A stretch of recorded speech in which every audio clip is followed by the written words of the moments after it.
खुफिया दस्तावेज से रूस के विध्वंसक प्लान का खुलासा हुआ है। नाटो पर दबाव से यूक्रेन को हराने का प्लान है। परमाणु अटैक की धमकी देकर दबाव बढ़ाने की रणनीति भी है।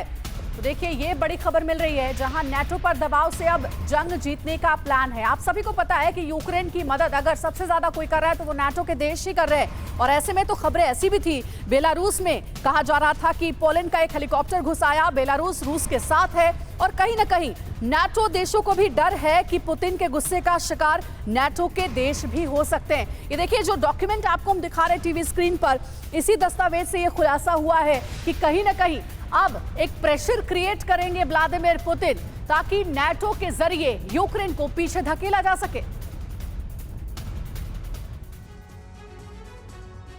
तो पुतिन के 5 सीक्रेट प्लान डीकोड हो गए हैं। वो कौन कौन से प्लान है, जल्दी से नजर डालिए इंफॉर्मेशन वॉल पर। पहला प्लान जो है, जो डीकोड हुआ है, नाटो को यूक्रेन से समर्थन वापस लेने के लिए मजबूर करे, यानी कि प्रेशर बनाया जाए, एक दबाव बनाया जाए।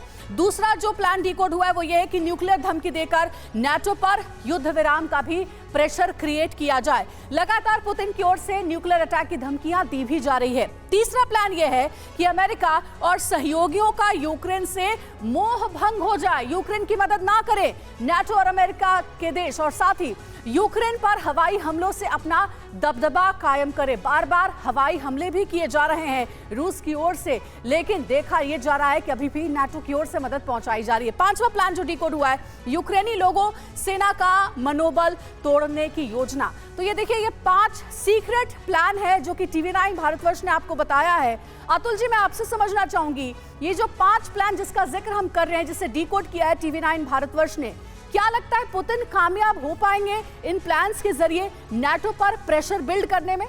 देखिए, पुतिन जितनी लंबी वॉर खिंच रही है, पुतिन के ऊपर प्रेशर उतना ही बढ़ रहा है। जैसे अभी उन्होंने कहा कि उनको अपने डिफेंस बजट को बढ़ाना है ना। इसको देखते हुए अगर आप देखेंगे तो ये बहुत ही लाजमी प्लान है कि वो इसके ऊपर अमल करना चाहेंगे। एक तो इंटरनल डिस्टर्बेंस हो, अंदर ही अंदर यूक्रेन के अंदर डिस्टर्बेंस हो, वहीं से कोई रिवोल्ट खड़ा हो जो कि अब उसकी सरकार को कहे कि इस वॉर को बंद करिए। दूसरा ये है कि नेटो के ऊपर दबाव, नेटो के ऊपर एक कंटिन्यूस दबाव पुतिन को लगाने की ज़रूरत है, क्योंकि नेटो ही उसका बैकबोन है यूक्रेन का बेसिकली, अगर आप देखेंगे तो। और अमेरिका पे भी प्रेशर डालना है, क्योंकि अमेरिकी स्ट्रैटेजी एक्चुअली कामयाब होती दिखाई दे रही है जितनी लंबी ये वॉर खिंचती है। तो इन सब मुद्दों को देखते हुए जो आपने ये 5 पॉइंट्स निकाले हैं, मेरे को लगता है काफ़ी वैलिड पॉइंट्स हैं। और पुतिन पूरी कोशिश करेगा, उसकी स्ट्रैटेजी यही रहेगी कि इन 5 पॉइंट्स के इर्द गिर्द वो अपनी सोच को आगे बढ़ाए। बिल्कुल। और सतीश जी, न्यूक्लियर धमकी देकर नाटो पर युद्ध विराम का दबाव, हमने देखा किस तरह से रूस की तरफ से पुतिन के जो नंबर 2 हैं दिमित्री मेदवेदेव, उनकी तरफ से वक्त वक्त पर परमाणु धमकियां दी भी जा रही हैं। यानी अब ये स्ट्रैटेजी जो है वो बहुत हद तक रूस की क्लियर हो रही है। पता ये चल रहा है कि आखिर ऐसी धमकियां रूस की तरफ से क्यों दी जा रही थी। बिल्कुल। अब ये डिफाइनिंग मोमेंट युद्ध में आपको पूरी दुनिया को दिखाई दे रहा है। अभी तक तकरीबन 1 साल 7-8 महीने से ये प्रॉक्सी वार चल रहा था, जो अमेरिका यूक्रेन के माध्यम से लड़ रहा था।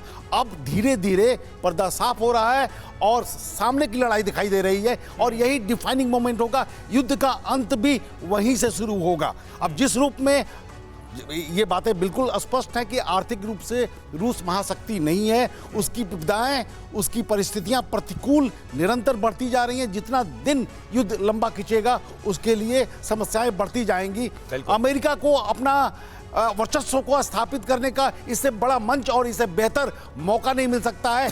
चीन और रूस के संबंध कितने प्रगाढ़ हैं और कितने दूर तक जाने के लिए तैयार है, वो भी इसमें डिफाइंड होगा।